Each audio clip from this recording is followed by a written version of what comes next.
আজকে মুখটা পুড়ে কি হয়েছে মানে রান্না করতে গিয়ে, যাই হোক প্রথমে মুখটা পড়লো তো তার জন্য আর কি। এখন চলে এসেছি ছাদে, আর এই ছাদটা আজকে পরিষ্কার করবো। সাথে ওই দেখো ও ঝাড় দিচ্ছে, অনেকটাই ঝাড় দেওয়া হয়ে গেছে। ফোনটা নিয়ে এসেছি, ভাবলাম চলো ভিডিওটা স্টার্ট করি।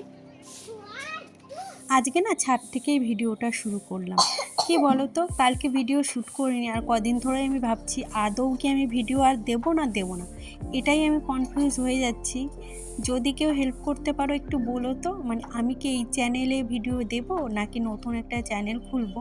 এই চ্যানেলে আমার প্রথম দিকে অনেক ভুল আছে, আর আমার মনে হচ্ছে আমি আর এগোতে পারবো না, মানে প্রচুর টেনশনে পড়ে যাচ্ছি। যাই হোক, এই যে সন্ধ্যাবেলা এখন আমার বর আমার কাছে আবদার করেছিল যে খিচুড়ি খাবে, তার জন্য এই যে আমরা এখন উনুনে বসে পড়েছি রান্না করতে, আর অনেকটা খিচুড়ি রান্না করব, তাই ভাবলাম উনুনেই রান্না করি। আর কি বলো তো, আমরা বাড়ির সবাই মিলেই খাবো, যেহেতু আমার জায়ের মেয়ে ওরা আছে। আমি বলেছি থাক, তোদের আজ রাঁধতে হবে না, আমার মানে আমি খিচুড়ি রান্নবো, এখানেই খেয়ে নিবি।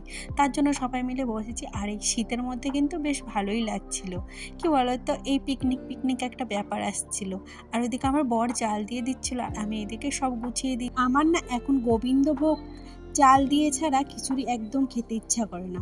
আর আজকে কি বিপদ ঘটেছে জানো, আজকে এই যে সোমবড়া দিতে যেয়ে না লাস্টে খিচুড়ি আমার হাজব্যান্ডের ওই যে পায়ে আগুন ছিটে গেছে, আর কিছুটা জায়গা পুড়েও গেছে। যার জন্য তোমাদের মানে তখন ভয় পেয়ে গেছিলাম, ও বলছে কি করলে তুমি।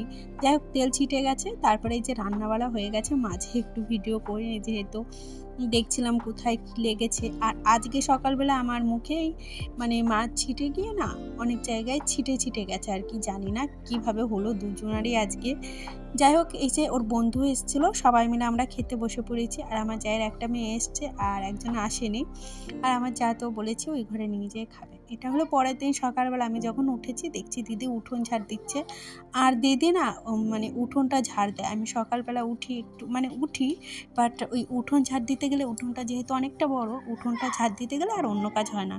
উঠোনটা না কদিন ধরেই লেপবো ভাবছি, আমি না গোবর কিনে আনি তবেই লেপি, তবে ভেবেছি এবারে আনবো। আর এই যে আমার সমস্ত কাজ সকালে কমপ্লিট, এখন ভাবছি জানলাটা খুলি। আর শীতে না রোদ্দুরটা বেশ ভালো লাগে। তারপরে এই যে আমার হাজব্যান্ড চা করে দিচ্ছে, ও না সকালবেলা বিকাল ওই চা করে, আর আমি চা করি না। আর এবারে না এই যে দেখছো, এই প্রথমবার এই ডালটা এনেছে, সেই গণেশের আটা পাওয়া যায় না সেই কোম্পানি। আর অনেক দিন ধরেই মানে ওই কিশমিশগুলো এনেছিল, সেগুলো আর করা হয়নি। আজকে তোমাদের সাথে আর রান্না বাড়াটা শেয়ার করলাম না।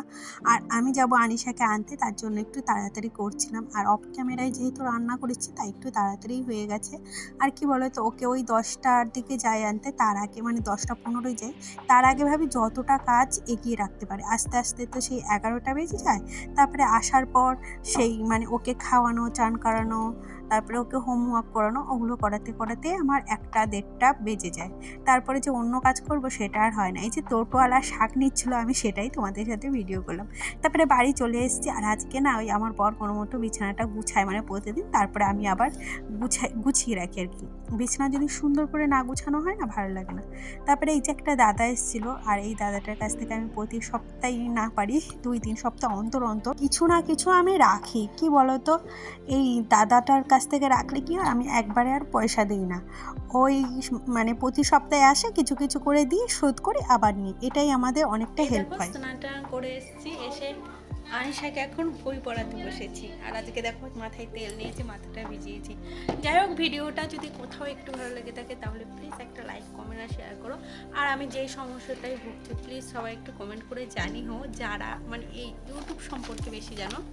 মানে আমি একটা নতুন চ্যানেল খুলে কি আবার ভিডিও দেবো না এই চ্যানেলে কাজ করবো, প্রচণ্ড কনফিউজ হয়ে যাচ্ছি। যাই হোক, যদি কেউ জেনে থাকো একটু প্লিজ হেল্প করো। কাজ মতো টাটা।